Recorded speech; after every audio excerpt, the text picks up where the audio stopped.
like clothes, but that shit's Snow expensive. clothes. Get it, Mike? uh, Oh, Wacky wavy inflatable arm flailing tube man. Wacky wavy inflatable arm flailing tube man.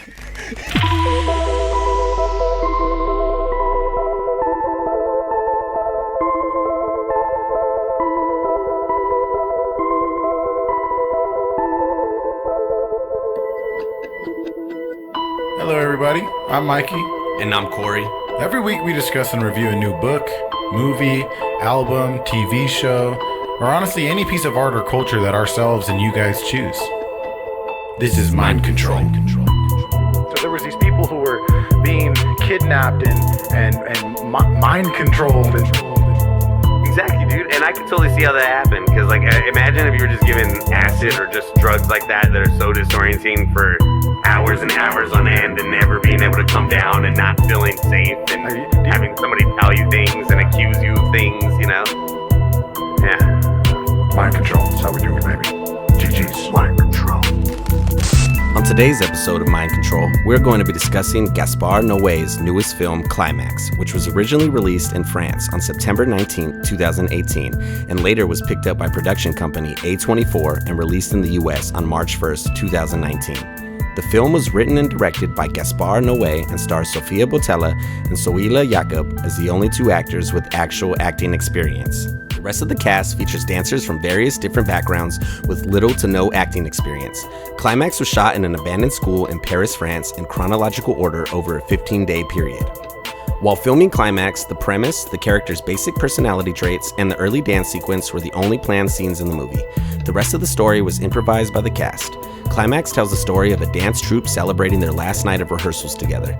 Unknown to everyone else, one of the dancers has spiked the sangria with a massive amount of LSD. As the party descends into madness, the movie unveils the brutality of human nature through the loss of control displayed by the characters involved, all while showcasing many different styles of dance.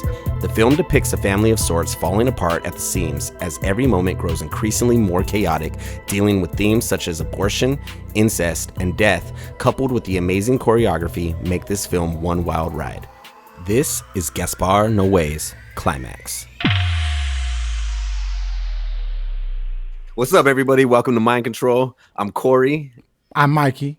Had to throw it back since you did it earlier. But yeah, what's up, everybody? Hope everybody's doing well. Today we're going to be doing Climax. It's Gaspar Noé film. We've done Gaspar Noé on here before, actually. 2 episodes ago? We did Enter the Void. And Enter the Void is, if you've seen the episode, is about this dude who smokes DMT, ends up getting killed, his spirits wandering from place to place as he's like going through the whole process of rebirth and shit. But for me, Climax was the first experience I've had with Gaspar Noé. And I remember seeing the preview for it, and A24, I think I've talked to you about it. A24 is like my favorite production company. Like any movie they do, I'm normally like, all right, I gotta at least give it a fucking shot because they do crazy shit. So I remember seeing the scenes to this and then reading that what it was about and about like the sangria being spiked with LSD, and I was like, oh shit, this sounds like amazing. So going into the movie, I was super hyped about it, and like I got Frankie to watch it. And you know, for people who have saw or heard Enter the Void, the podcast, or have seen any of his movies, would know that he is very it's very in your face, very I don't want to say provocative, but it's controversial, provocative, subject matter that a lot of people are kind of scared to touch, and he touches it in a very just right in your fucking face way. And so for me, Climax, I didn't know anything about him as a director when I went to see it or when we watched it. So like the first half of the movie, if you've seen the movie, which you have, the fucking amazing dance sequence, amazing. Like one of the first scenes is this dance sequence, and it's fucking amazing. And then halfway through the movie, it just gets chaotic, crazy, disturbing, and it just all happens so, I feel like, so quick. Like it's very much like a psychedelic trip to me. Like the first half of the movie is like coming up, and then the second half of the movie is full blown when you're in the trip, when it's just it just hits, you know, when you're coming up and you're like, oh shit, when's it gonna hit? And then there's that point you're like, what the fuck is going on? I feel like that's exactly how this movie plays out. You're like, oh, this is amazing, and then you're like, what the fuck am I watching? And I think that's why he put those credits in the middle of the movie. I think he put the like not the end credits, but like a lot of the musical credits, and he redid the directors, and I mean himself as the director and the actors, and then he did musicians or whoever else did music in it, and the fucking in the middle of the movie. And I think that signifies like this is the end of the happy part of the movie. You're about to get fucking shit on, you know. Yeah, that's why like that movie's over. This new movie's about to start. So yeah, I was wondering too, because like I actually wanted to get into that, like what you were saying about the middle of the movie, but I would like to hear, I guess, your perspective. Because for me, the first time I saw it, I was very like, whoa, this shit is crazy. Frankie didn't like it at all, like especially the ending with. I mean, she loved the beginning, but she did not like the part with the kid and you know all the shit that happens, which we'll get into. But for me, like I was like, oh, this is interesting. And then I watched it a second time. I was like, fuck, I don't know if I'm even ready to watch it again. But the third time I watched it, which was yesterday, when I watched it again, I realized, oh shit, this actually might be one of my favorite movies. Maybe not story-wise exactly, because the story is very disjointed, but just the dancing, the actual camera work, the colors, the way it looks, the actual like energy that comes from the movie is just so engrossing. Like I think we talked about like Enter the Void. It's not even like a movie. It's more like going into an experience. Like almost, you know, it's almost like going into its own little. You're going into your own little psychedelic trip. It's not even like really watching a movie. It's like, whoa, like you're just kind of like engrossed in it the whole time, and then you have a point where you think, and you're like, what the fuck did I just watch? And I think it's amazing. And the more I watch it, I feel like the more I'm just inevitably going to keep liking it more and more, because I feel like it's so in your face the first time that that's kind of what you come away with, which I feel like are probably like all his movies. You get that just in your face. And the more you watch it, you're like, oh shit, like there's a lot of interesting things going on here, you know? Yeah, I think that's definitely one of Gaspar's like what his specialties, I guess. Gaspar Noé, or Gaspar, I think Gaspar Noé. Why did you say Gasper? I think I said Gasper. Gasper, the friendly ghost, bro. Fuck. Nah, I think it's Gaspar. But that's one of his specialties, is that it's not a movie you're watching. It's something. It's like literally an experience you're having, and he does it. And there's something about his mind and the way his camera work is, and the way he uses his music, and the way that he allows the actors to be free and be themselves. It's not even in just his movie, and his other, you know, obviously I've only seen Enter the Void, but also from what I've heard about him, he's just really good at allowing the viewer to have an experience and feel things and inciting feelings and making you feel something, even if it's awkward or you don't even like the feeling. Like most people wouldn't like this movie. Most people would say this movie sucked and it was corny or something, but I think that it's maybe not corny. I think that they would say that it sucked. It was slow. It was weird and crazy, you know, but I think that it's because, in a sense, that experience of being on acid with dozens of people in this psychotic fucking evil bad trip would be corny, or not corny, but awkward and weird and uncomfortable. And the movie makes you feel those feelings, but it's like, it's weird to feel those feelings while you watch a movie, and some people can't understand that or won't understand that. And it's interesting to me that you said that Frankie said that she hated it, because go ahead. So Frankie did like the movie, but yeah, I feel like the scene with Tito, who is the kid, when he fries himself, that was like the part where she kind of looked at me and she's like, all right, I'm gonna finish this movie, but I never want to watch it again. And I was like, yeah, I get it, you know, understandable. But then and I honestly, when I first watched it, I felt not a similar way, but I remember feeling like, I don't really need to see this again. Like, this shit was crazy. Yeah. But then Dada wanted to see it. So I was like, oh, bro, I'll watch it with you. And then the second time I watched it, I was like, you know what? This is actually a pretty fucking good movie. You know, I was I just was so thrown off the first time because I didn't know that his movies are supposed to be like that I was just like, it just hit me in the gut. So I didn't really pay attention. And then like I did, but you know, it was just fucking chaos. So the second time I watched it, I was like, oh, this is a good movie. But yeah, for Frankie, that was like the deal breaker. But she did say, though, she's like, I am glad I watched it once, though, because like she was saying too, she's like, the dancing was amazing. I was like, yeah, like that was the first thing that got me, was this dance sequence. Like I was like, whoa, this movie is gonna be fucking dope. Let's see right there. The screen. Ow! He looks like you. You can do that shit. Get down, bro. Sorry. But yeah, man. I fucking, like I said, like definitely love this movie way more than Enter the Void. Enter the Void was a little too, I don't want to say pretentious, but it was like, because I wouldn't like, after watching interviews with him, I would say he's anything but pretentious. But like Enter the Void just felt, I think we talked about it, like it was too long, too dragged out. And this movie is like an hour and a half, and I feel like it's, I think in the beginning you said you felt it was a little slow, and for me, I don't feel like it's ever really slow. Like I feel like this movie was like on the whole time. That's what I liked about it. Like I was constantly like, oh shit. To me, well, for sure there's two parts that definitely, I wouldn't say drag, but are extended probably more than most movies would extend those parts. And those parts are the intro scene where they're interviewing everybody, and also the parts where they're switching in the party scene from conversation to conversation. Those kind of were longer than I feel like normally they would be in other movies. And they did feel like they dragged for me at first, especially the intro part where they're just like interviewing people.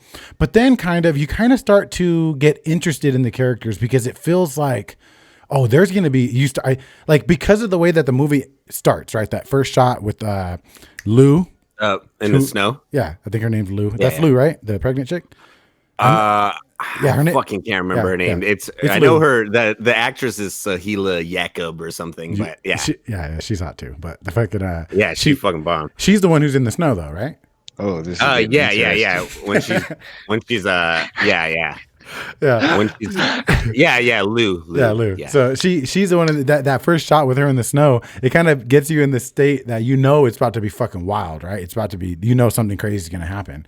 But once when you go from that to these interviews with these people, it kind of like makes you listen to those interviews and those discussions as like, oh, there's going to be a point to this, and it kind of starts to get interesting once you start getting into it.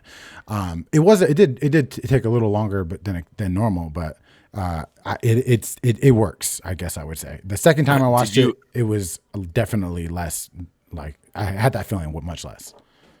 Yeah, and I don't know if you read it all, because I was reading a bunch of interviews about him talking about Climax. That interview scene was actually like the last scene, even though everything else was filmed in chronological order. That at the end, one of the producer, somebody working on the movie told him like, it'd be really interesting if we got to see the dancers talk more, because we don't really see much besides those conversations. So then Gaspar went back and did they did that scene last. He said they just were, while people were like either like eating dinner and shit, they would call an actor, and they did it in the school, and they just did those interviews just to give a little more context. And he said all those interviews too in the beginning, which a lot of the movies this way is all improvised. He said the only interview part that was actually written by him was the German girl who says that she left her boyfriend because he was dropping acid in his eyes. That's the only written dialogue of the whole movie, right? I believe. I think that part's that part's written, and then there's one other thing, there was like a thing that happens, I think, or something he planned. Yeah, because so I had this written down because he said that. Yeah, actually I put it in the intro. He said that the only really parts of the movie that were written. Wait, I have the intro right here. Even though if you're watching this, you've probably already heard me say this. But let's see in the intro. Let's see, what did I say? What the fuck, bro? Come on, titty. He said while filming Climax, just the premise, some of the characters like personality traits were given to them, and then just the early dance sequence were the only planned scenes in the movie. And then so I think that part was the only written part. But even the dance sequence, he said that the dance sequence was actually done by this girl, Nina McNilly. She's the choreographer that did the dance sequence. And he said too, because he was saying that like, like a lot of people are telling me how great this film is. And he's like, besides like the concept and shit, like a lot of this is the actors and the dancers involved. And because they asked about the sequence, they're like, oh, how did the dance sequence go? And he said that girl pretty much did it. And he's like, well, did you tell her what you wanted? He's like, no. He's like, I just gave her these dancers and like they fucking choreographed this scene, you know? And I was like, that's dope, you know? And like everything was very, very just fucking straightforward. Like the movie was shot in 15 days, which I say in the intro too, which is pretty fast for any movie, especially a movie that was in theaters and shit like that. 15 days is fucking quick. And then after it was shot, 2 months later, they were already presenting it at Cannes or Con or whatever it's called. So they edited in I think it's Con. Is it Con? I don't think you pronounce the S. And it's Gaspar. I don't know, bro. Are you sure it's not Cannes? I think it's Con. I think technically it's Con. I heard somebody say that recently in an interview, but it's wild. I don't know. You got to look it up now. Now we got to know. I know. I'm pretty sure it's Con. I could be totally wrong. We really got to get away from this French shit, bro. I can't keep up. Well, I mean, if that's if Sophia Boutella wants to talk to me in French, you know, I'll learn it. Wait, let's see. Do you hear it? It's Con. Is it? Oh, you're right. Oh! Yeah, the S is silent. All right, yeah. So when he presented this at Con, did you hear what he actually did too? When he presented it at Con, they told him.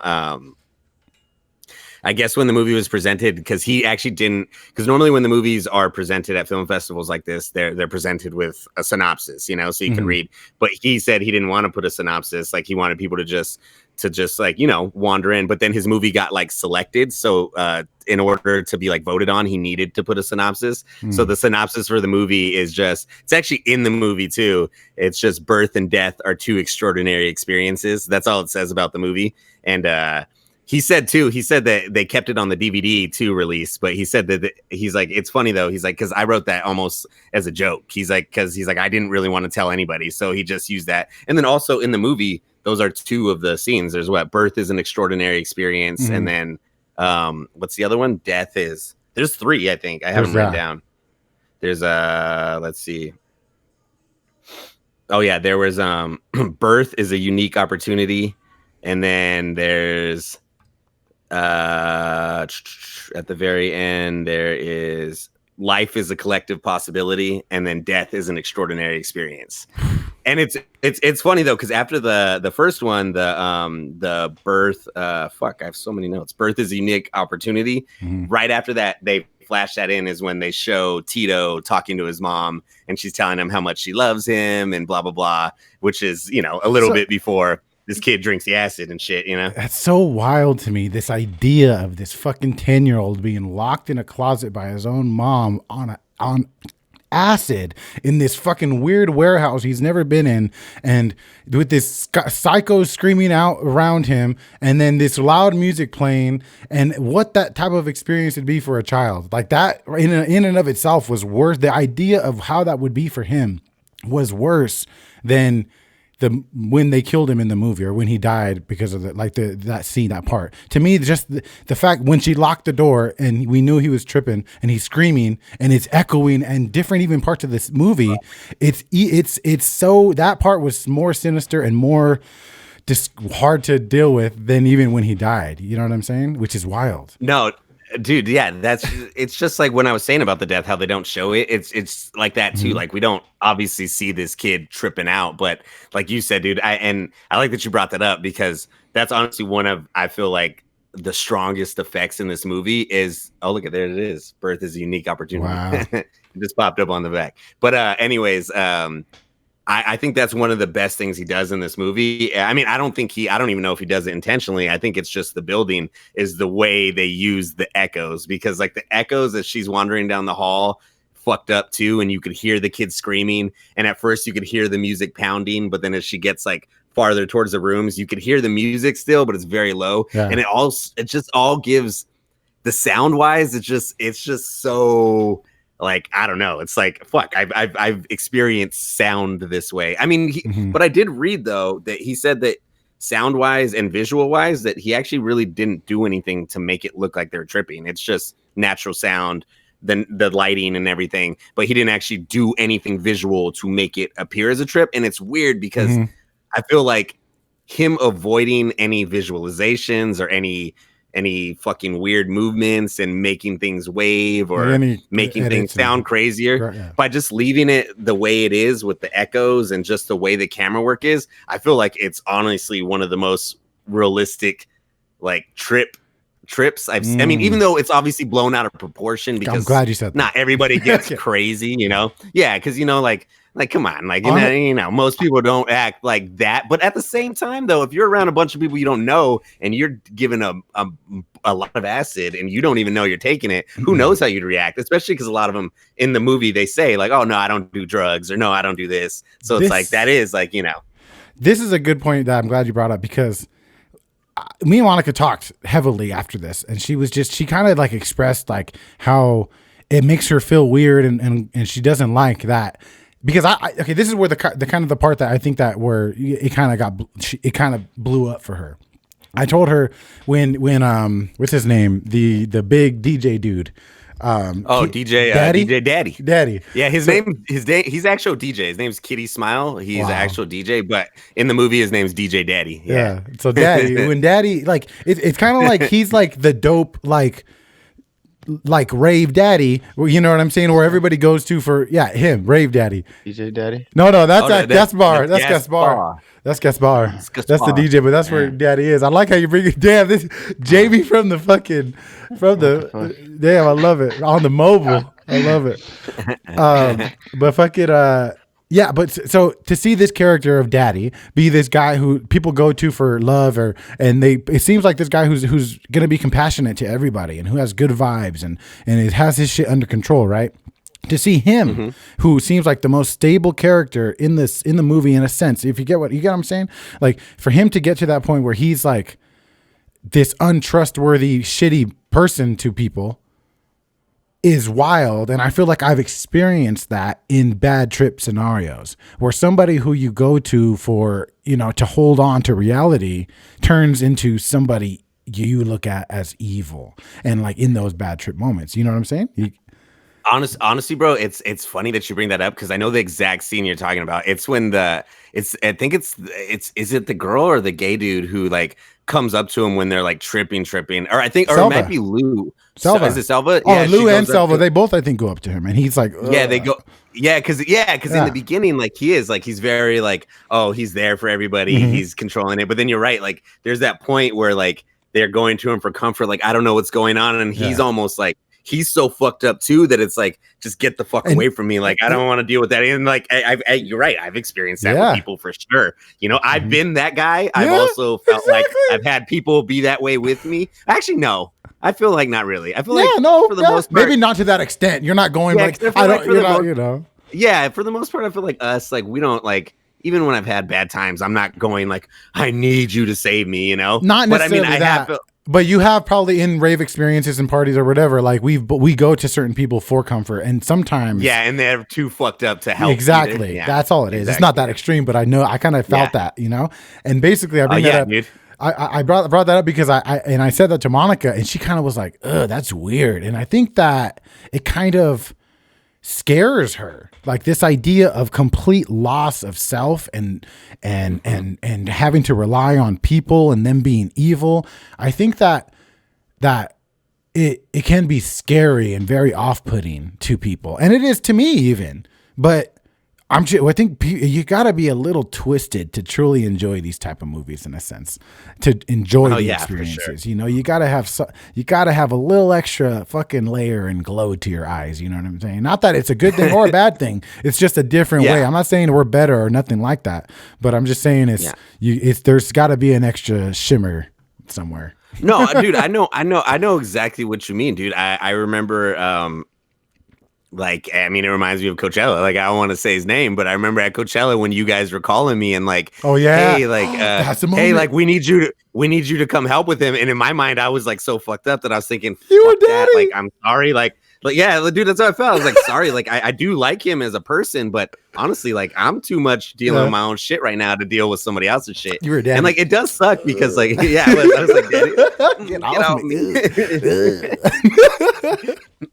But dude, I like that you brought that up because there are a couple parts like that. There's a part too that like just that's what I mean. Like without the use of visuals and to do it, he manages to make it so real. Like there's the part where Selva is sitting on the couch and she puts her hands in her fishnets and are like rubbing on her legs. I'm like, dude, like, I mean, I haven't been there, but you know, you do that where you start like almost like touching your skin to like almost like make sure like, okay, like this feels good. And like it almost keeps you like doing something. And then she gets up and just starts screaming and like she puts water on herself. Like, you know, like I've never done that, but I've seen people do that, you know, where they get it's like you're trying to wash it off of you, you know, but it's like you can't do that neither. Yeah, no, totally. It's fucking.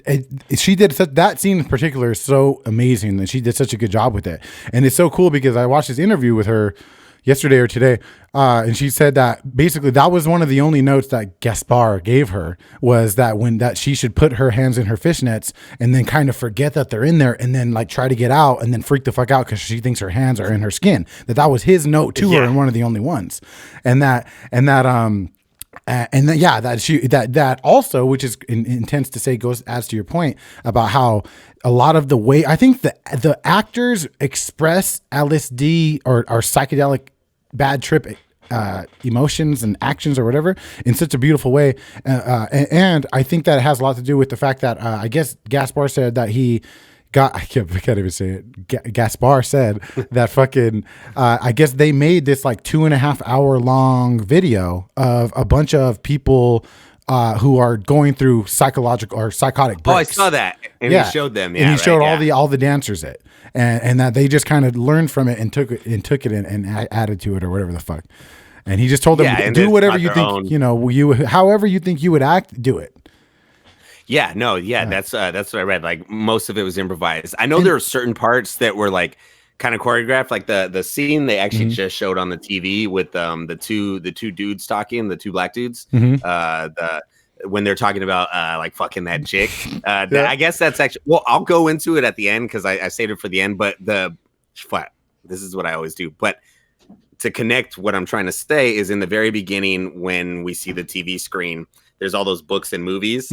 So I went through all that and like, because all those books and movies are actually his and he got them from his basement and put them next to the TV. Oh, I didn't know and that. Like they're a lot of them are like they're either things that just have inspired him through his whole career. Some of them have inspired this movie, but there's one I'll get into it when I get because I have them all on a list. Okay. But this part where they're talking though, it wasn't choreographed, but I guess there's this movie and I forget what language it is, but I guess he said that the dialogue is just so sleazy, and he's like, it's one of the sleaziest dialogues I've ever seen in a movie. And he said that that's what he told those two black guys. He's like, I want you guys to talk about this, like talk about it whatever way you want, but just talk about it in like the most like depraved, sleazy way you can talk about it. So like, that's what I like though. Yeah. Like, I like that it does come from the actors, and then he just provides little notes, like maybe try to do it this way, but say whatever you want, but try to do it this way. So and it's fucking cool because it's almost like more collaborative than a regular movie where it's all written out for you and you're just reading it. It's like that's cool too, I guess, if you can memorize. But like this, I feel like I would be interested in seeing some of these actors in other movies because if you're just improvising all this, that's a fucking skill right there. You know what I mean? And on top of it's fucking wild. And in this exact scene was so fucking wild and kind of gross that it was one of the harder parts of the movie, kind of, when they're basically talking about sodomizing a bitch, like in the most disgusting way, and it kind of like gets very uncomfortable, but it's also kind of hilarious. Like it is. No. It is. It's also like almost like it's like dark humor too, because it's. I mean, and he says that a lot about these movies and like the movies that he likes. When I was reading, like especially the really dark ones, he's like, I love stuff like that. He's like, I like when it's so dark that it's like you have to laugh because it's almost humorous because it's like, most of the time you don't encounter this darkness in your life, so when things get this dark in movies, it's almost supposed to be funny, at least for him, from his point of view. It's like, it's almost like black comedy, like, dark comedy, But no, dude, I agree. Dude, the first time I seen the scene with them talking, I remember thinking that too, like, oh man, this is kind of making me uncomfortable the way they're talking about this chick. But at the same time, the way they're talking so buddy also is like, oh man, it sounds like two friends. It sounds almost like we might say some shit like that. Yeah, just being stupid. Yeah, just fucking around. Like, but like I think they're maybe obviously like fucking around and cracking up, This is another thing that makes me think too. Is like the fact that this movie is in another language also adds this weird layer of like foreignness, I guess, or like, I don't know, it adds this weird uncomfortability to some of the dialogue. Obviously that's just to us because we don't speak the language, but there's something to that which I thought was super interesting. Like, I've never really watched too many movies in different languages, and this movie is only about half in another language or so. But it was definitely interesting to really, really get into a movie in a different language, and it was wild. Yeah, no, it is. I like that it's kind of in both too, and I also like to like. I mean, I feel like in a way, I mean, I guess you do need some of this dialogue, but I feel like in this movie too, it could have been like a silent film with just dance and just portrayed without even words. We could have still gotten the gist of it, because they never really show you the acid being poured into the thing. You see it through the visuals, and you realize at the end, oh, is this chick? But it's like you don't ever really see it. And like a lot of this, I feel like that's why I like this movie so much too. Is a lot of it is just so visually beautiful, even though the scenes are chaotic and gross and disturbing, but visually it's fucking so attractive to watch. And like, even like when it's starting to break down and get crazy, like some of the scenes with Selva, I'm like, fuck, dude, she still looks sexy, even though there's this mental breakdown going. Like, I'm like half hard, half soft. I don't know what to do. You know what I mean? But like, it's a crazy movie, and I'm like, like it's a weird, because like it is like I feel like on one point, especially like the first dance sequence, like is very like there's a lot of sexuality in it without being a lot of sex, And I read an interview where he said that he's like, there's hardly any actual sex in the movie. He's like, there's not even really nudity. He's like, but it also is very sexual though, just because of like the dance and everything. And that's what I like about this movie too. I told Frankie when we watched it, I was like, like, all the scary shit aside that happens, like imagine, I want to do this one day. Imagine fucking taking a tab of acid and sitting in your room and having a playlist and dancing the whole trip, the whole 8 hours. Like it would be crazy, especially if you were fully into it, like just dancing, like, cause like at raves and shit, like when we've been fucked up like that, that's the one thing that keeps me safe. It's like, oh, you're scared, put your hat over your face and just move, just keep moving. You know what I mean? And like, that's what I thought a lot about in this movie. I was like, man, like, if you got a Reddit about all this scary shit, this could be an amazing trip to just be with a bunch of people and just fucking dance your ass off. But obviously, that's not the way this plays out. Obviously, they all start turning on each other, which is a thing that I thought was interesting too. He was talking about it and about how the movie is, which I guess I should have noticed, but about how it's about the falling apart of the group and like creation and destruction. And like in the beginning, when we see the first dance scene, they're all doing it together, they're all participating together, they're all friendly. They talk about in the beginning there's a cigarette that's being passed around, like many people hit the same cigarette, they're all very close. But then as the movie breaks down, all start becoming disjointed. And you see it actually, this is what I was going to say earlier, is around the second half of the movie. It's actually almost exactly the second half. The movie's like hour and 36 minutes, and around 47. Yeah. And around 47 minutes, which would be like pretty much half of the movie, because 45 was 40. Yeah. So it'd be like, that'd be almost half. 47 minutes is when the second dance sequence starts. Right before that, where they play actually the one where they shoot it from over top. Where it's over top. And if you notice, that's right before the trip really, really starts. And if you watch that dance sequence compared to the first one, the second one, because it's all from top, I actually think they're starting it right now. Everybody dances. Everybody dances separately in this scene. Everybody's doing their own thing, which is like, I think supposed to be like the point too, because in the beginning they're all together, and as the acid starts to kick in, you see this scene, and even though it's still a cool dance scene, everybody's doing their own dance. They're not a collective anymore. And then as the scene trails off, you start to see them like writhing on the ground, and then eventually, I love the end of the scene because I love how everybody gets off the floor, and then this is when the second credits start, and The second credits start right after this, Look at and that this is evil like the bitch. halfway mark. Look at that evil. Yeah, bitch. I know. That's I know, it's the fucking bitch who spiked the LSD right there, Daniel.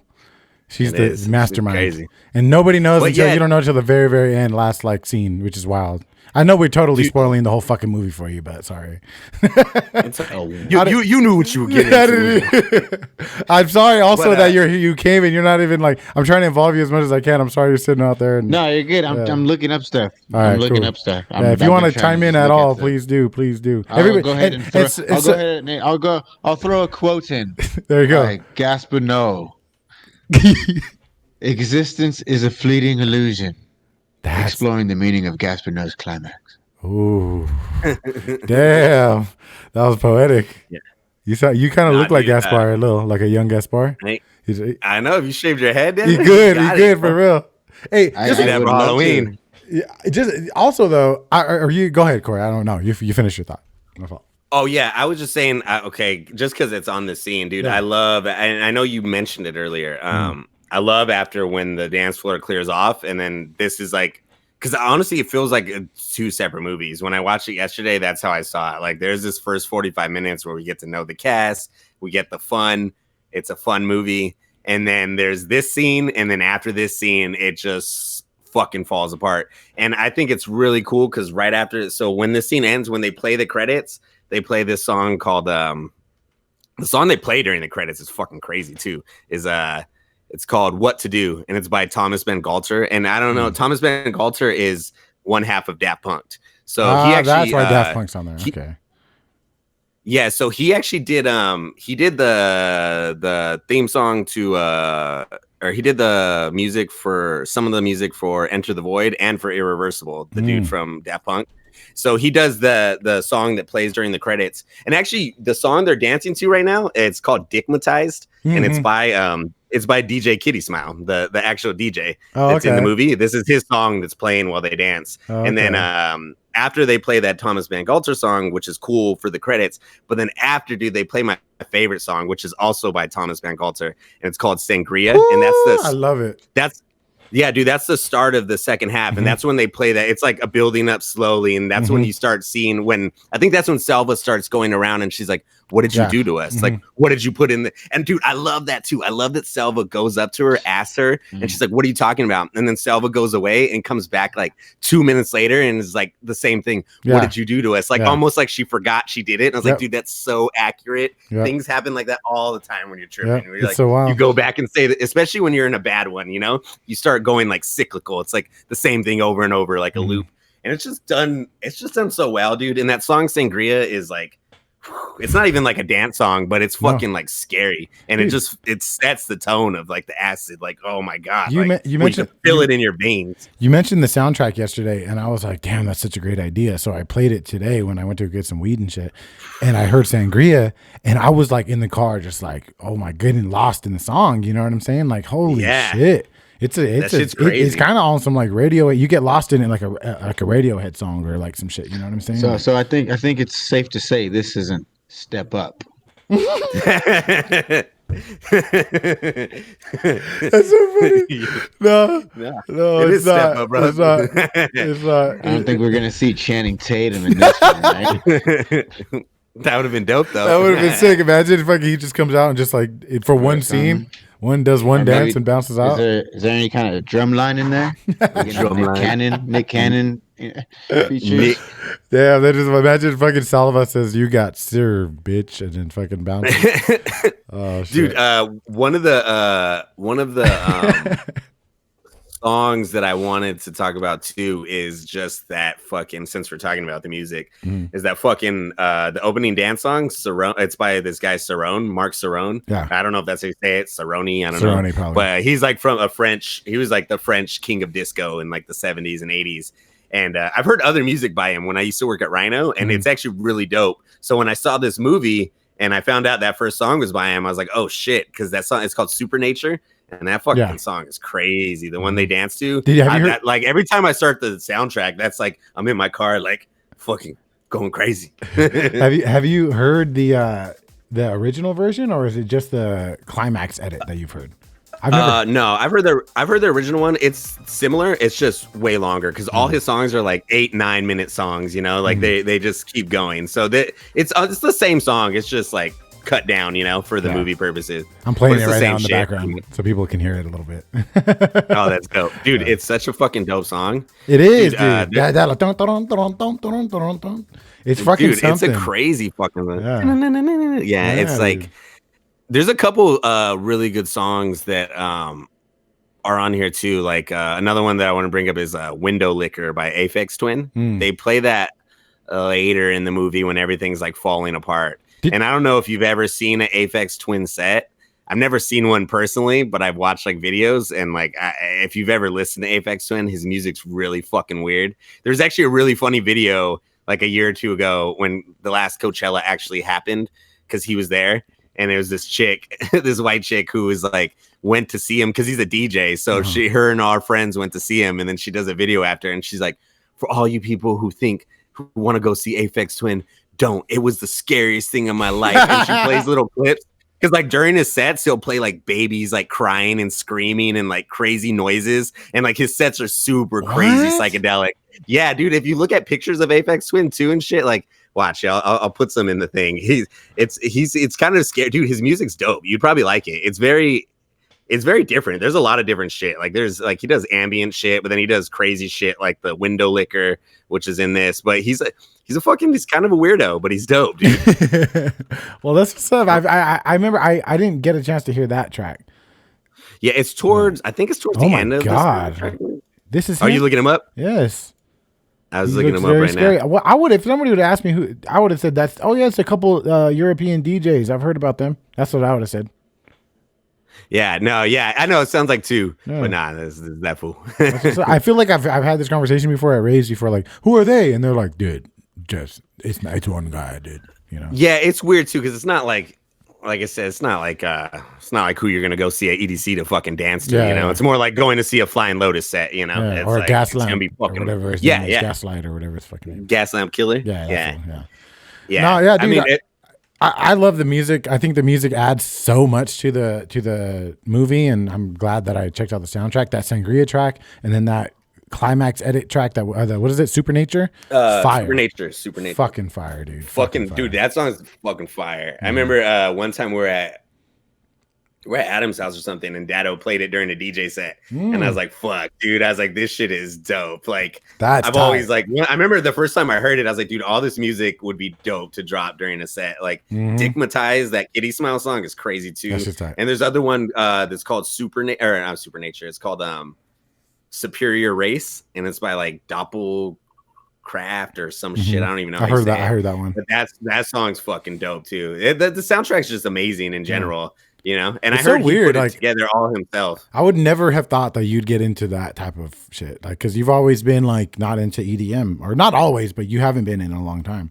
I know you kind of I do kind of like this EDM though, and I think though maybe too the way it was put in the movie and like the feelings it gives me, which now is interesting, definitely adds to what I like about it. You know, which is interesting. It gives me this like psychedelic, like it sounds like this is what I should take acid to, and like just fucking. Lose my mind. It's so weird how music is like, that's another thing that I love thinking about. It's just like how a lot of what you think you like and you don't like is bullshit. Like you just want to feel good, and you associate music with what makes you feel good. You know what I'm saying? So like it's weird to me. I don't know. That's a weird concept, but yeah, man, look, we're right here in the middle of the fucking movie, right when it fucking starts going dark. Dude, yeah, and it just goes to black. And into the Sangria. What a shot! Yeah, and then this is when Sangria starts too. Yeah, the song starts right here. Wow. Yeah, this is when it gets dark. Yeah, you're right. Yeah, because that's what I'm saying. And that's why it's interesting. It's like directly in the middle of the movie too, so it does kind of separate the movie into two parts without ever saying part one, part two. You know, I kind of want to watch the second half. Movie. Oh, dude, the second half's the worst half. Yeah. I mean, it's not the worst, but that's when it's like, oh, dude, this part too. This bitch. Not this part, but the part when this bitch pees on the dance floor and keeps dancing. What is that to you? We've seen that happen before, bro. What? Wait, we have? In the middle of the dance floor? I mean, maybe not talk about it. But yeah, okay. I think I know what you're talking about. Somebody peeing on something? Yeah. I remember that. Dude, I remember when we watched this, me and Frankie, that was like the scene when she started peeing where I looked at Frankie and I was like, dude, this is getting too real now. Like, I was like, this is giving me bad feelings. I was like, I've seen this happen before. Like, I don't want this happen again. Oh, now I remember. It was at Coachella? Yeah, it was at Coachella. Yeah, okay. Yeah. I thought we were talking about another person I know quite closely who supposedly peed on someone's furniture one time at a house. Oh, I don't even know that story. That sounds like a story though. Like the Brady Bunch shit.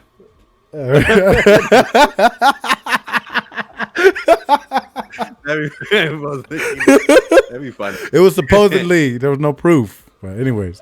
No proof, man. I don't believe it. No, but this is look at there's Daniel trying to smash right there too on screen. Daniel's trying to fuck that. Oh, bro. Okay, so this part, all right. This part too, like, okay, so I've never had this. I've obviously never had this happen to me like this. Not that but deep. dude, it reminds me of one time. I don't know if I told you about this. I'll just fucking say it just because it's a funny story, kind of. But me and Frankie went to where did we go? We were at a club, and I think it was either Adam or Thomas. One of them were DJing in LA. So we went to see him, and it was a bunch of like Adam's friends or people from PF Chang's. I don't remember. It was fucking people I didn't know, you know. Mm-hmm. So me and Frankie were up there, and we ended up like taking some ecstasy. And like for me, you guys know, like I'm a little bitch when it comes to that shit. Sometimes I get sick, so I kind of got a little sick, you know. And at one point, dude, this dude that was like with their group, and this gay dude like saw I was sick, and Frankie wasn't standing next to me, and he came up and put his arm around me like as I was walking. And I was like, oh, dude, he's like, oh, are you okay? And I was like, oh, yeah, dude, I'm okay. And he's like, no, you're not. He's like, come with me, blah, blah, blah. And I was like, and then I got mad. I was like, dude, get the fuck off me. Because I was like, dude, what the fuck? Like, at first, like, I thought he was trying to be nice. Like, yeah. And then after, I was like, no, I'm okay. And he's like, no. And he was like trying to take me away from the rest of the group. And I was like, fuck that. And then Frankie came over and she's like, Corey, calm down. But I was like, dude, this is fucking weird. But dude, it reminded me of that scene in that movie. Because that fool David pushes him off. A few times. Then he comes back later and tries again. And I'm like, dude, like, and I'm not say anything about people, you know. I think anybody could do that, you know. But it's like it's a fucking uncomfortable. It's assault, thing, especially if you're fucked up. It feels like rapey. Like, it's are you assault. trying to rape me? Like, what's going on? You know, like I'm saying no. Like, you know, men get raped more than women. It's a fact. I didn't know. Statistically, men get raped more than women. That's true. Yeah. So who's the fucking victim? I don't know if that's who's the real victim. It is true, but it's because of jail. It's because of jail. Like, so who's the real victim? Nah, but I've been playing Sangria in the background this whole conversation, by the way, for the last 3.5 minutes, and it went totally well with your story. dude, the fucking like this movie just had so many moments that were like, fuck, dude. Like, maybe I haven't been through it, but yeah, honestly, just because, like, I mean, minus like the craziness where people are like cutting themselves and like fucking getting too crazy, like a lot of the shit that happens, I'm like, fuck, man, I've seen people be too fucked up and do things like this or act too much or don't know when they're being too much, and it's like, dude, you need to fucking stop, or girl, you need to fucking stop, like you know. And it's so cool the way they portrayed this. Oh, look at there, she's wiping up her pee right there. And so what is that move? What is that move? I hate him and I like him. I feel like I am him, which is complicated, but either way, I like him in the beginning, but then once he gets fucked up, I'm like, bro, it's interesting though. But it's interesting also to see that he ends up being the most lonely and unloved person in the night, when he's bragging about being the fucking hottest shit, but when shit goes down, he's alone. I never noticed. That's interesting. That. Yeah, he's like one of the few people who end up like completely alone. Yeah. So that's wild and kind of interesting thing. But I like how you said it reminds you of you. I think I am him. Yeah, unfortunately. Look, I forgot what I was gonna say.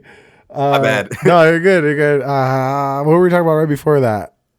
We were talking about David, and right before. Oh, you were saying, what's that move? You said. Oh, that move that she did. So she pees on the ground, and she's the first person to kind of set shit off, but she knows everybody's on acid. So what does she do? She does. It's like a power move. It's like I'm about to fuck you up. And if you look throughout the movie, that's a total Dom move. It's true. It's a fucking alpha dog move. And she is like kind of And I mean, she's in the back of scenes. If you watch the movie, and she's in the back, and she's like in the back of the DJ shit like this and all, like she's orchestrating it, and she's evil and love. She's like a sorceress. And if you watch and throughout the movie, you'll see her. Did I talk to you about this, or did I read that? I actually think there's I think I might have read it in a review of the movie. They actually said I don't know if that was intentional, but they bring that up because how she is, like she's on the stage and it's almost like she's dancing around and like controlling them like puppets. And then in the very end, when everybody's fucked up, she's the only one standing up dancing still too. But she's also the only one. Yeah, because at the end when the fire department comes, like there are people still awake because like there's a dude like scratching his shit and like, but everybody's on the floor except for her, and she's just still dancing in the same spot where she peed, you know. And but yeah, no, you're right, dude. She is. It's very much like, especially when she's on the DJ booth at that one part dancing. It's like she's kind of controlling the group, you know. Yeah. And she's the only one who really doesn't freak out because I mean, she's the only one who knows really what's going on, you know. Wow. So. But dude, this is the worst though. When she catches this motherfucker drinking the punch, I was like, no. I knew it was coming at some point. Like, you could just feel it. Oh yeah, because he also tried to. She told him like, "Don't drink this." And it's like, okay, he's going to. Was that the one who knew that spiked it? Yeah, no, not her. But she's in the movie. She knew it was spiked. No, not when she told him, but at this point she knows because everybody's feeling because everybody's starting. So look, she's tripping, and everybody else in the party's tripping too. So she's like, "I'm gonna protect my son and lock him in a closet with his electrical equipment." And she's on acid too, and she in her mind, this is the best thing to do for him. So she locks him. What I want to do when I'm on acid. She's like, "Don't touch this or you'll die." Look. Yeah, go hide in the closet. Yeah, and the worst part is she loses the goddamn key. Oh, yeah. And I remember when we did Enter the Void, I remember you talked about it, and I noticed it this time when I look in her heart.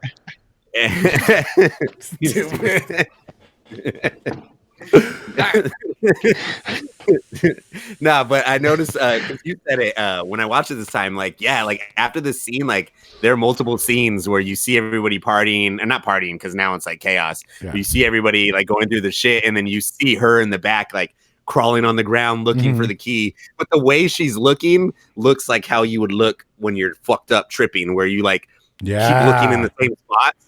Like, because dude, I've done that before at Coachella where like we'll eat mushroom or something, we'll come back halfway during the day and I'm trying to find the weed and like I'll keep looking in the same exact spots and bring like you check there, I'm like, oh shit, you're right. And then you keep looking, it's like you can't even think straight, you know. And like watching this and just knowing that the kid's locked and knowing what was coming and seeing her search for the key is like very disturbing. And even it's a background shot too. She in a lot of scenes, she's not even part of the scene. She's just in the background looking on the floor. No, that's what I was saying. You're the one who made me notice that. Yeah, she's like, and it's like, and she's looking in spots that it's like obviously it's not there. Exactly. Otherwise you would see it, you know. But it's very like, oh shit, that's what you would do, especially if you were. So she lost this key and she's just looking for it the whole time in the movie. In the background. Yeah, as everybody's background looking for the key because she locked her kid in this play Yes. And then at one point in the movie, the music's playing and you don't even see it. And then the music just cuts off and the lights and you realize that the whole power went out because the kid touched the thing and fucking fried himself. And dude, that was like, it's so much. Like it's such an intense scene. Even without showing it, it's so intense. It's like, fuck. And not even that. Go ahead. What? Go ahead. No, go ahead. I was gonna say, just not even that. Everything, these like security lights come on, so the entire vibe of the movie changes. It all becomes red and evil and upside down. I believe it becomes. They do. Time. When they follow Selva in the hallway, they do that spiral thing where it goes up. It's like doing circles, and that's a crazy fucking effect. I love that. Yeah, dude. I love his camera work. It's so Daniel, you need to watch it, dude, because you'll like it for the camera work. But the camera work is crazy. And he shot every single frame. I read, or Salva. Well, I forget her name. Sophia Boutella said in the interview. Yeah, she said in the interview that Gaspar controlled the camera for every single frame, even on the crane shots. Hell yeah. Yeah, and that's wild. Really? Yeah, every single shot. That's what she said. I don't know if that's true, but every single shot he held the camera, even the crane. Dude, it's fucking crazy. Dude, it is. It's a wild fucking. It's a wild scene once those lights go out, and then I like that you brought that up though. The camera rotating that part. I actually wrote that down too in my notes because that part is like fucking crazy. And then at the very end, when everybody's on the floor and the camera's just walking around and like it's like flipping and like fucking like moving at weird angles, and it's just like, and it just feels like, it almost feels like hell at the end, like a depiction of hell, you know? It's like fucking the people are on the ground, like the fucking sister has a seizure, and it's like, you know, like, and that sister brother thing was fucking gross. Yeah, but it's a great camera work. But what I was gonna say right before you said that was it's also very it adds to the darkness though too, that when the kid gets fried, that the fucking they're talking about it, like the dude's like, oh, Tito fried himself. Yeah. That's Oh yeah. one of them says it, and then they all start kind of laughing, and he's like, oh, don't worry, I got the music, and he gets just the big boombox, and it's like they don't even give a fuck that the kid's dead because they're all so like, it's just like almost like a joke, and I'm like, fuck, dude, like it just adds to the like, oh shit, this is horrible. See that terrible. So and this is another thing I want to touch on. So in talking about Monica, I talked to Monica about it, and she was just like, I'd never want to do acid and this and that, and it kind of like was like, fuck, I never should have showed you this fucking movie in a sense, because like, in my opinion, I think this borderlines, and this is a fucking controversial thing I might say right now, and I'm not really, it's kind of hyperbole, but I said hyperbole, I feel smart, but I feel like this movie borderlines LSD propaganda film in a beautiful artistic way, which is kind of meant to be exaggerative, if that's a fucking word, and explorative, I think that's a word, and colorful. It's like it's definitely meant to be an LSD bad trip horror film, right? But it borderlines propaganda in a way, because, you know, people who don't take psychedelics might think that this is what's gonna happen no matter what if there's a couple dozen people on acid in a room, when in fact, in my opinion, I don't think it would be like this. I think it would be moments of terrifying fear, of emotion, and possibly minor moments of violence. But I think that eventually it would end up being a calming, peaceful experience for everyone. Inevitably, I don't necessarily think that it would become this. Why? And obviously, I don't think that the movie's trying to say that. But yeah, I don't think it would be this wild. I think it could be. But I think more than likely it would not be. So to comment on that, there actually, did you know that? I mean, it says in the beginning of the movie, but that it's just very, very loosely. He said it's just an adaptation, but it's just loosely based off of an actual event in 1996, and that's what they said. Yeah, I mean, a lot of people actually doubt that the event that they're even talking about is real, but they said that in that though scenario, they say that this happened, but they said it wasn't like this. Like people were freaking out, but nothing bad like this happened. It was just like everybody was like, "Oh shit, what the fuck's going on?" You know? Yeah. Which is, you're right. That's would be more accurate. You know, like I mean, of course, this is supposed to be for the movie, and I guess it depends who you're with. But yeah, I feel like, you get what I'm saying, at least in my experience, acid it generally tends to make people less violent. Yeah, at least for me, you know. Yeah, like I feel like violence is the last thing I think about when I'm on. Bro, it's super lagging. Like the picture's lagging. If you're lagging, like your video. If you want to disconnect and reconnect, you're good. You just go ahead and. Is it me? All right, it's just you. Yeah, I'm good. We're good. Okay, I'm good. I'm gonna take a piss actually. I'll see. All right. Is it better? Hold on. Let me pee real quick. Hold on. Sorry. You got to watch this movie, Daniel. I know. I was just seeing. So I haven't found anything that says about an incident that exactly or like that directly relates to it, but it might have been like something like a telephone down the chain. It got changed because in 1996, the cast and crew of Titanic were spiked. What? Yeah. So in 1996, I remember hearing about this too. Like at one point, the cast and crew of Titanic were spiked, and they were all tripping balls. Like everybody that was in the cast and crew of Titanic. Yeah, that's a definite thing. It's like a known thing too. So it might be like people saying it somehow got it switched around to saying that it was like something like that, but it's probably based on the fact that Titanic had a day in 1996 where they were all spiked with LSD. Dude, yeah, okay. So what you're saying, Dan, it's pretty crazy. Yeah, it's What? August 8th, 1996. The casting crew of Titanic were ready to wrap up scenes set in the present day and move on to Mexico. Filming at night, the crew broke for lunch around midnight. A local catering company had provided, among other options, a clam chowder. And apparently the clam chowder was spiked with PCP. Yeah. What the fuck? How did I not know about this? Who took? Did Jack and Rose take it? No, I don't think so. It says Bill. It says Bill Paxton and a couple of the other actors, but it doesn't say anything about Jack and Rose. They probably were fucking in the car, bro. That's probably when they filmed that scene. That scene wasn't even in the script. Damn, that's crazy, bro. I didn't even know that. That's wild. A good find, Daniel. Good find. Good find, bro. Yeah. But no, that's crazy. I didn't even know that, dude. That's pretty wild. So Yeah, I don't remember what we were saying before you walked away, Mike. Sorry. Anything? Nothing? I don't remember. Do you have anything big you want to say? Because if not, I'll get into some of these books and movies that were on the side. I did want to kind of touch on. I was gonna say touch on Gaspar. I did want to kind of touch on Gaspar in a sense of I think he may be my favorite director or filmmaker right now because nothing makes me feel a type of way like the movies that I've been watching by him. And they're uncomfortable and weird and sometimes prolonged, but I just love it. I don't know if we're wrapping. That's more of like a wrap up thing to say, but yeah, it's just, I really fucking like it. I'm definitely going to watch Irreversible. I just haven't had the time and I can't watch it with the girls around. And I can't even watch it with them really in the house. I feel like it's because of the sounds too. Yeah, the sounds too. So it's like I'm trying to find the right time, and I also don't want to watch it on my computer with headphones on. It feels creepy. Like I don't know, it's weird. Yeah. Irreversible is a movie, Daniel. I will not describe to you because I don't want to spoil it. Like I spoiled Climax for you, but you should watch it. Irreversible. All right, it's gonna be rough. all right. It's gonna be probably rough, but it's. I've been going through the gauntlet. So you know what's after.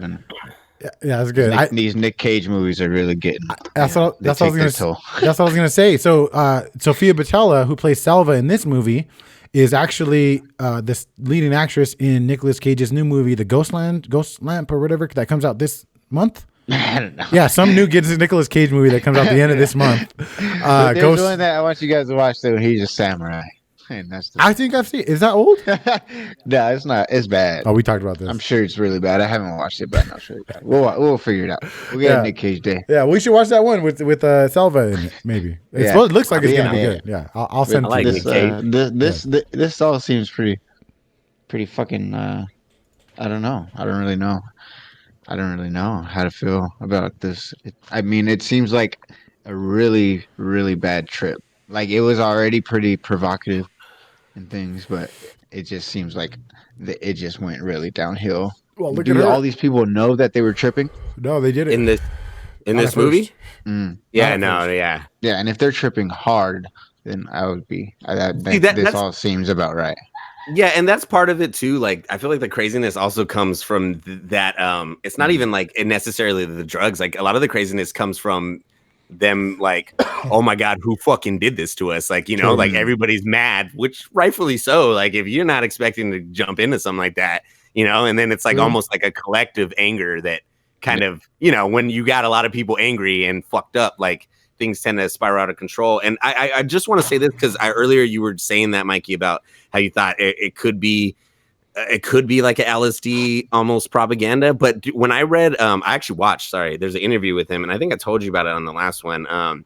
He said that he's like, a lot of people are going to take that maybe it's like out bad about LSD. He's like, but that's not my intention. He even said, he's like, in my experience, he's like, the most terrible things I've ever seen people do, he's like, are off of alcohol. He's like, alcohol makes people into animals and beasts. That's he's like, true. of course, LSD and things like that can heighten it. He's like, but it's the alcohol at the center of it. And then he also said in another interview, they were talking about drugs, and he's like, he was just saying, he's like, I'm not against anything, he's like, he said everything is good in microdoses. And I was like, that's true. Like, cause he was saying, he said that he doesn't do a lot of drugs at all. He's like, but I will do them. He's like, sometimes cocaine could be a good thing if you need to stay up all night. He's like, anything's good in little amounts. He's like, he's like, so when I watched the interview and read that too, I was thinking like, it made me think, okay, maybe this isn't supposed to be LSD propaganda. He's just I don't kind think of, it is. Heightening the sensations of everything. And then, on top of that, the fact that he let the actors decide where they want to go with it. Like, so it's like a lot of that's them too, I'm so fucking glad you just said that, because that was another thing I wanted to bring up, is that like, how interesting is it that, I mean, obviously, first off, that the movie was made the way it was and mostly improvised. The actors did most of the fucking writing, basically. That's super weird and super interesting. I would love to see a documentary about the making of this movie. But how interesting is it that when these actors, or mostly dancers who don't even really act, right? I think most of them were dancers who didn't really act that much.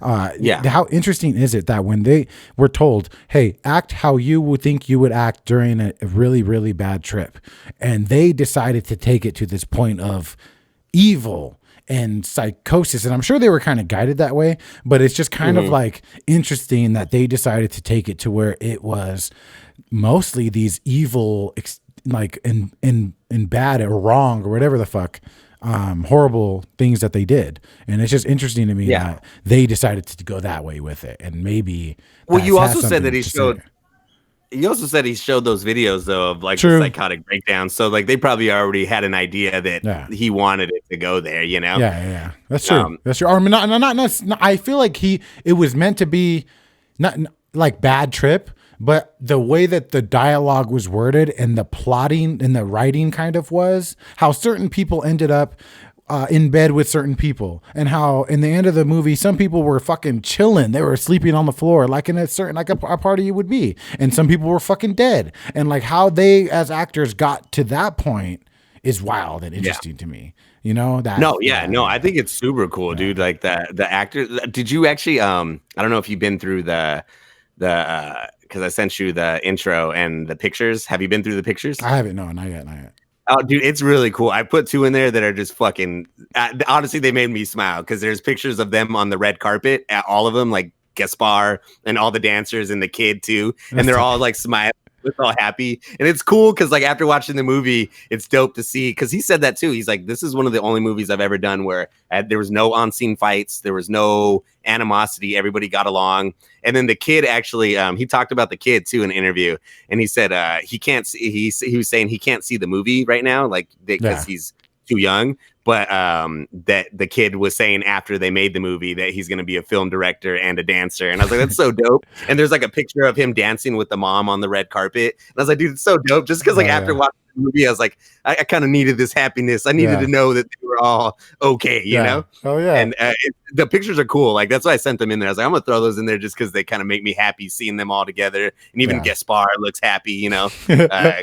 Like they all just look excited, you know, which is kind of cool, because that's what he said. He's like, everybody, because they were I think you said it, I say it in the beginning too, that actually the only 2 people who really had acting experience were Selva, which is Sofia Boutella, and Lou, who was Sohila Jacob. I don't know if I'm saying that right. I was trying to find a way to see if I was saying it right, but those are the only 2. I guess he wanted them though because of their parts, because her parts Lou's the one with the abortion, and then Selva's obviously like our main character in a way. He said that he wanted them to be actual actors because there were things that he wanted them to do that he felt like you needed acting experience. Because I know one thing they said about when they casted Selva was that he liked the way that she could scream. Like he wanted somebody that could scream that way, you know, because her screams are crazy as fuck. And then he was saying Lou's part too, like he's like, it might be too complicated for somebody who's never acted before, you know, especially with that whole fucking abortion scene and shit, like the forced abortion. That shit is terrible. I fucking hate that scene, to be honest. That's like one of my least favorites, when she's punching herself in the stomach. Like it almost makes me want to throw up just because of the way she's like, it's like kind of like, oh man, fuck. It just makes me think of it, you know? It kind of feels like that was a moment where me and Monica talked, and we were like, is that real? Like, I don't know if just because I don't care how many, I don't care how many people are. She was like, I would never do that. Who would do that? I think it was supposed to be, I get the mob mentality and you're scared. Yeah, that's what it was. Yeah. Yeah, but I mean, that to me, that doesn't, there was a couple steps missed in that scene to me, in the believability of it, maybe. I feel like though, it's just like the movie, like he just tackles ideas that a lot of people don't really play with it that way. Like like he just like Somebody's dying. like because like if you see like most movies that maybe Somebody's deal fucking with in the back. Sorry, go ahead. I think I read it. I think I read him saying in an interview. Like you see a lot of movies that deal with maybe abortion or incest or something like that, and normally that's the main focal point of the movie. And his movies are not like that.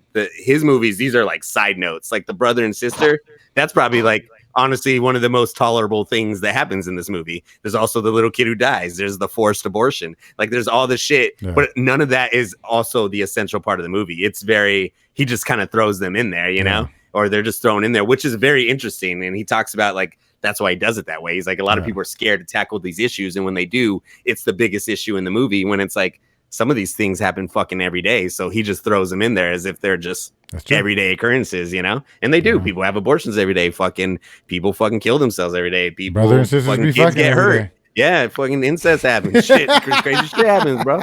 So like it's he's just like you said, dude. I think right now too, after watching this again and after doing Enter the Void and just actually like digging into these movies, I think for me too, he might be like one of my favorite directors right now. And I actually, after watching this yesterday, I decided, I was like, you know what, I'm gonna watch Irreversible too. I'll probably just end up watching it alone though, because I know Frankie don't want to see it. But I gotta see everything now by him. I feel like their experiences, like they'd be cool. I want to see his first movie too, Carne or whatever. I think there's one called I Stand Alone. Oh yeah, that's the second part of Carne, but it ended up being its own standalone movie. It was supposed to be the second part, but he said it ended up being its own thing. Wow. I don't know if that's why it's called I Stand Alone. Just do an episode on all his fucking movies, bro. Dude, I know. There's that one. Did you see that thing I sent you? Did you look into it? I went to the website you sent me, but and I read like the synopsis, but I mean, I didn't see if there was a trailer or anything like that. There's no trailer, and it has not even here's Daddy been released. There's Daddy. Oh shit! This is when he's like, get the fuck out. Yeah, this looks so uncomfortable. It is. I can't hear it. You're excited though. A little bit, but this whole thing is just so uncomfortable. Look at him. Oh my god, that's some Beast shit. Beast would do that with his hair. Yeah, I've seen him do that. In a skirt. Yes. There's so many fucking like books and like movies in the beginning. I was gonna go through all these, but now I'm looking at it, I'm gonna just go through some of the more important ones that are in the beginning. And unless you have something else to say about. Go ahead. All right, so the one that I was talking about earlier, that those two dudes, when they were having the conversation and it was supposed to be sleazy, that comes from a movie. It's in a different language, but it's called The Mother and the Whore. And he said that it has like the sleaziest dialogue he's ever heard on screen. So that's like what he told the two guys. Like he's like, talk, in the most fucking derogatory way you can. And then he also said he took from there's also Eraserhead and Dawn of the Dead is on the side too. One of the movies that you see on the side. And he said that those are because like Dawn of the Dead takes place in a building where everyone is turning into zombies, as the movie goes on. And it's like in a way that's sort of a metaphor for what's happening here. Slowly everybody's turning into not their normal selves, you know? I mean, a lot of these are very like loose, they were just thrown in there, I think, to show, because he said too, like a lot of these aren't even just influences for this movie. They're like influences for his career in general. Yeah, okay. Because he also talks about this book, this short film. Actually, we may have talked about it before on the Death Grips one. It's called Un1verse. I don't know if I'm saying that right, but it's by Louis Bunau and Salvador Dali. And Salvador Dali. I don't know if you know Salvador Dali. He paints crazy ass fucking pictures. He's dead now, but it's a fucking crazy movie. It's like 30 minutes, but it's like it opens up with this eyeball being cut, and then it has like it's like a bunch of just like visuals, like with no story. It's like surrealist. So that was like one of the things he pulled from.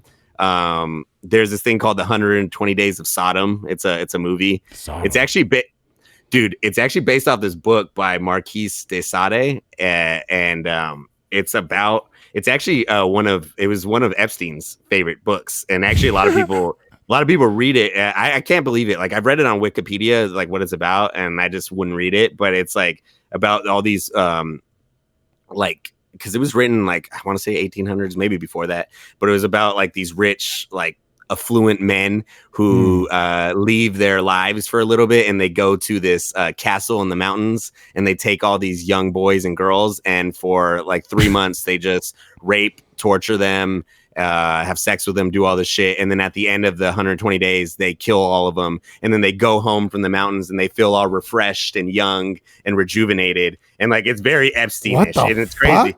Yeah, dude, if you look at Marquis de Sade, it's like that fool was I don't know if that was his real name, but he was arrested a lot for doing like crazy ass like raping people and shit, but he wrote these books and people still read them, and I'm like, bro, like I don't even want to read that shit. Wow. But like, there's a movie, somebody made a movie about it too, and that's one of the movies they made a movie about that movie. They made a movie of that movie. Yeah. If you look it up, it's called the 120 Days of Sodom. I've never watched it, but then there's this movie though that it's on the side, and I never heard of it, but it's called The Inauguration of the Pleasure Dome, and it's by Kenneth Anger. And so this movie was made after the dude Kenneth dropped LSD with Aldous Huxley, who wrote A Brave New World, and he wrote The Doors of Perception. And Aldous Huxley got Aldous Huxley got the acid from Albert Hoffman, and they did it together. And then this dude Kenneth made this movie, and I don't even know what the fuck it's about, to be honest. What I read is they said that it features historical figures, biblical characters, and mythical creatures as they gather in a pleasure dome.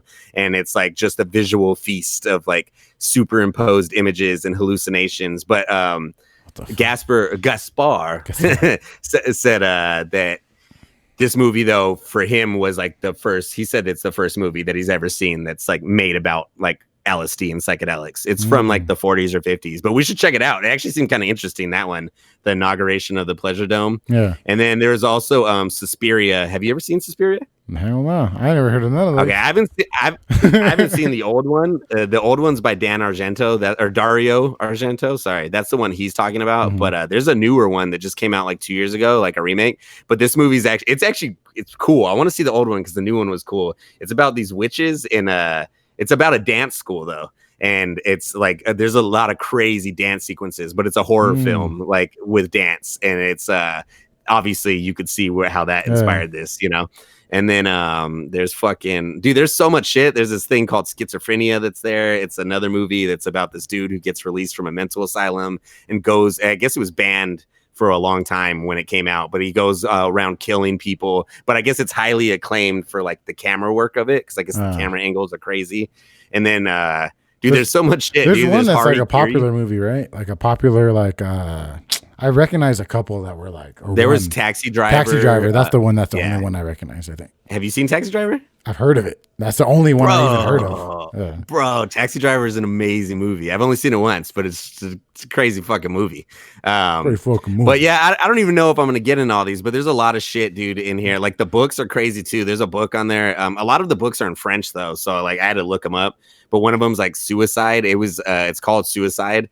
And it's called How to Succeed at Suicide. And it was banned in France for a long time. But Gaspar said that he read it when he was like way younger. And he said the whole book is literally about the best ways to go about killing yourself and shit. And dude, he talks about all this crazy shit. Like, what does Gaspar do to get a boner, dude? Like, he seems like he's fucking into some weird shit. Like, well, dude, that's what he talks about. So one of the things, one of the things too is called a Harakiri, and I guess it's this French magazine. And he said that's what it was like Mad magazine when he grew up, and he said it was super anti-religious, anti-government, all this shit. And then there's a quote for him. He said, "For me, it was the best humor I'd ever seen in my whole life." And like because he talks a lot about how like a lot of this shit is funny to him, you know, because it's so. I told you, like, it's so dark and deep. Yeah. Like the suicide thing, he talks about that too. That there's a book called The Sorrows of Young Werther too, where it's all about like how when you're younger, like in your 20s, like suicide almost seems like it could be very romantic and beautiful. Like, oh, we'll kill ourselves together and all this shit. And it's crazy, dude. Like a lot of the influences that are on the side are just fucking crazy. And then there's a lot of Nietzsche stuff too. Nietzsche, who is a philosopher, and he's actually one of the quotes that the girls say in the beginning, that anything that doesn't kill you makes you stronger. The girl says that in the interview. He said he didn't plan that either. He's like when I heard it, he's like, I was like, oh yeah, because he's like, Nietzsche, like that's one of his most famous quotes, and like it kind of adds to what's going on with the movie. He said that too. He's like, so if you're ever in like a bad trip, he's like, just think about that, and he's like, everything will become clear. Like it's not killing you. It's just you're gonna get stronger. That's crazy. There's fucking a bunch of shit, dude. He even has the metamorphosis in there. That's the one I told you where the guy slowly turns into a roach. Yeah. I said that's what's gonna happen to you during quarantine. Like that book's on the side. There's fucking a lot of shit, dude. Oh, the last one that I really want to bring up though is just because there's a bunch of shit. There's a bunch of shit in French too that I really couldn't find English translations for, so I didn't know exactly what they're about. But there's this dude Pierre Molinier. He's an artist, and one of the books is a biography about him. But I thought his story was very interesting. He's this artist, and he would like dress as a woman and like do these crazy paintings and shit, very controversial. And then he decided to kill himself, and he wrote a note that said he was going to do it on this day at this time. And when that day actually came, he ended up having lunch with his daughter. And then after the lunch, he told his daughter, okay, like I have an appointment with myself. And then he went back up to his room and he shot himself in the head and killed himself. And Gaspard talks about how he's interesting. He talks about, he's like, I've always been very interested when people do things like this. He's like, when you can make your death into something beautiful or artistic. And he said like, he really likes him because of that. He's like, I love that he planned it out and he stuck to it and did it. And I was like, dude, this is such dark shit, but like, that's like, gives you like an idea of like, Holy obviously fuck. what goes into this, That's what I'm saying, what makes this dude's dick hard? Like, I mean, yeah, what the hell? You know what I'm saying? Like, this guy's gotta be in some weird shit. Have you seen hold on real quick. I gotta see what's going on here. I saw some sort of YouTube video talking about like all the different movies that there were, and I didn't watch it. There's a lot more that I didn't even yeah. fucking mention. Yeah, that's fucking weird. He's a fucking weirdo, but I love it. And there's something I love it too, because like when you it. watch the interviews with him, like even though he seems like a weirdo, he seems fucking like cool though, like you could have a normal conversation with him and like he wouldn't be just a complete freak, even though he likes freaky things. He seems like an interesting person. There's one other thing I wanted to bring up, and it's not a book or a movie. It's actually I saw an interview and I never heard about this place. I guess he said that the school setting that they use and like the way it was supposed to be, where they're all like just in there partying and shit, is actually he got the idea from this place. It's in wow, I have it pulled up. I think it's in Berlin. I think I was literally going to see that right now. Berlin. With the Berghain Club. I knew that there was some that they shot in some sort of like an abandoned or like Oh no, yeah. So they shot this in a school. So this movie was shot in a school in Paris, France. But he was saying that there were similarities between. There's a nightclub in Berlin, Germany called Berghain. It's also the Panorama Bar. It's closed right now because of COVID. But anyways, I guess this place opens up on Fridays, and it's open Friday, Saturday, Sunday into Monday morning, and you don't ever have to go home. There's no rules. Like, so people would go there when it first started, and you'd stay there all 3 days party. And he said that in an interview. He's like, it's interesting. He's like, because people who are hard partiers, they go there and they have amazing times. It's almost like church, because it's like, whoa, like 3 days of just never having to go home. Honestly, no holds barred, do whatever you want, drugs. But then he said other people go and they're not used to this type of life, and it becomes almost like a hell to them, because like you do the wrong type of drug in there. And this place is crazy, dude. There's quotes. There's a whole Rolling Stones article on it. And there's quotes where I guess there was a piss room at one point with huge funnels connected to tubes, so the liquid wouldn't drip on the dance floor, and people would duck their heads under the funnel and get peed on. Like, it was like a sex club too. And like they said, people would bring shit in like Tupperware containers, and like people would just like get blowjobs and have sex right in the middle of the dance floor. And then they said there used to be 2 dark rooms and closable cubbies upstairs, so people can go and like have sex. And there's like this large like bathroom that's for both men and women. But they said that the way the actual building is constructed is that there's no dead ends, so everything kind of connects, so it's almost like a maze. So they said that they do that so the partygoers would never have to like worry about coming to a dead end and like where I am. It just all connects. So they said people sometimes will actually kind of get lost in there because they're fucked up. And they said the bathrooms don't have any mirrors either, to save the partiers from the buzz-killing indignity of seeing their own faces. That's what it says.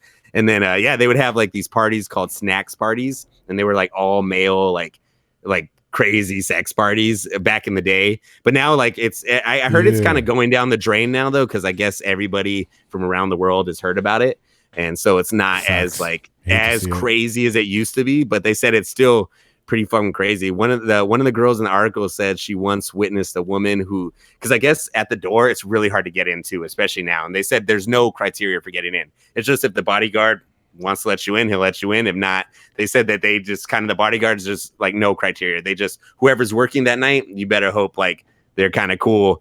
But this girl said that one time she witnessed a woman who couldn't get in, pick up a broken piece of glass from the ground and start cutting her arms in front of the bodyguards, because they said that like people get crazy over there because like sometimes they won't get in and they'll be waiting for hours and they'll just be like no, and they'll let the next people in. And I guess there's rules. People were saying like, oh, don't speak English by the door, act gay but don't act too gay. Like there are things people say to do to kind of better your chances of getting in. But dude, it sounds like a crazy fucking place. I was like, dude, I didn't know this existed. Wait, how is this connected? He goes there, or what is this? I'm pretty sure he's been there, but he talks about that some of the inspiration, I guess, behind the whole idea of this just nonstop party came from like that club too, because the club's actually very famous. Actually, after I looked it up, I was like, how have we not heard about it? They say it's like one of the most famous clubs in the world. I was like, I didn't even know about it. I just put something in the Discord too. I haven't watched it yet, but when I was looking up Berghain, I found it, and I guess this is another place. It's a little trailer. It's all in German, so I haven't watched it, but it's a trailer for this documentary, and it looked fucking crazy. It looked like it's like this club. There were people in mud and shit, and I guess it's something similar to that. But I put it in here in case anybody wants to check it out, or we want to check it out. Or, holy fuck! Yeah, but it's all in German, so I couldn't understand it. This isn't that place. This is a different place. Oh, okay. But yeah. These German people, I love you guys, but I'm not there. I'm a Southern California boy. I'm like missionary. I'm married. I like missionary. I like to stay home and just save my money. But holy, that's fucking. That literally, telling me that the information about that made me feel how a Gaspar Noé film makes me feel. So I know. Wow. Hey, well, speaking of this, should I re-record the intro and say Gaspar? Like, I don't want to fucking. I think I might. Maybe. I don't know. It's up to you. I will. I'll do it right after we get off this, because I was like, I don't want to be some fucking noob, some American. I mean, any final thoughts? I got to take off in like 5 minutes, but no, that's cool. I feel like I've been talking a lot, so I mean, final thoughts is I fucking love this movie, and I thought it was I was really excited to do this podcast just because the movie is like. Yeah, it's great. It is. I think it's great. It was definitely an experience. Victoria, don't be in here while this movie's on, please. This movie is such an experience that you can't watch it, especially 2 frames in. Too much of an experience. All right. They got 2 frames in, and she he had the best time. That black dude. He fucked one of the bombest chicks. Exactly. He was the one who's like, there's a few people who had a good trip, and so I love the movie. I love his movies. I think that they make you feel something. They scratch an itch for you that's hard to scratch. You know what I'm saying? But yeah, I loved it, man. I'm glad you brought it up and we ended up watching it, and we should do another episode on it. Yeah, and one final thought, actually. Yeah. I meant to bring this up to you, and I was wondering if you noticed this too, is when she's moving down the hallways and all the rooms are different colored, did you get like a Enter the Void vibe? Like I did a few different parts. And the way she's moving through. And then there's even the parts where when they're dancing from up top, where every time a new dancer comes on, it almost like blinks. Yeah, there's it reminds me of Enter the Void too. Yeah. Yeah. Nice. There's a lot of shit like that. Yeah, absolutely. Fuck yeah, man. Man. Great fucking movie, dude. Great fucking movie. Loved it. You guys should check it out. If you guys are watching, it's on Amazon Prime. So if you have an Amazon Prime subscription, you can literally watch it for free right now. Don't watch it with the kids. Don't watch it with the kids. Or if you do, just watch the first half, just the dance part. And then just after that, they can bounce, you know? Yeah, so Daniel, lock them in with the electrical machinery. Yeah, don't drink sangria. Get them out after. You gotta watch it. Daniel, thank you for being here. Even though only the first 20 minutes we were able to do what we wanted to, but we'll figure it out for next time. I think we'll figure it out. But we should watch the movie. Continue ironing out the kinks. Yes, exactly. We'll figure it out. I appreciate everybody who's listened. Be sure to give the video a thumbs up, subscribe, follow me on Instagram, Audible Audible_484. We're also on Spotify and Apple Podcasts and all that. So if you guys want to subscribe on there, that'd be fucking awesome. And do you guys have anything you want to shout out? Yeah, follow me on Instagram at the Universe0101. Also on Twitter at the Universe0101. Shit, I got music on Apple Music too, and Spotify and all that shit. And join our Discord. It would be really nice for people to be talking to us. I got the app on my phone. I'm ready. Let's do it. Let's go. What about you, Daniel? And you can follow me at Daniel_Armandares. I post a lot of animal erotica. If that's what you're looking for, just go ahead and search me. Animal erotica. All right. Got a comment for you. Okay. Bye-bye. Peace out, everybody.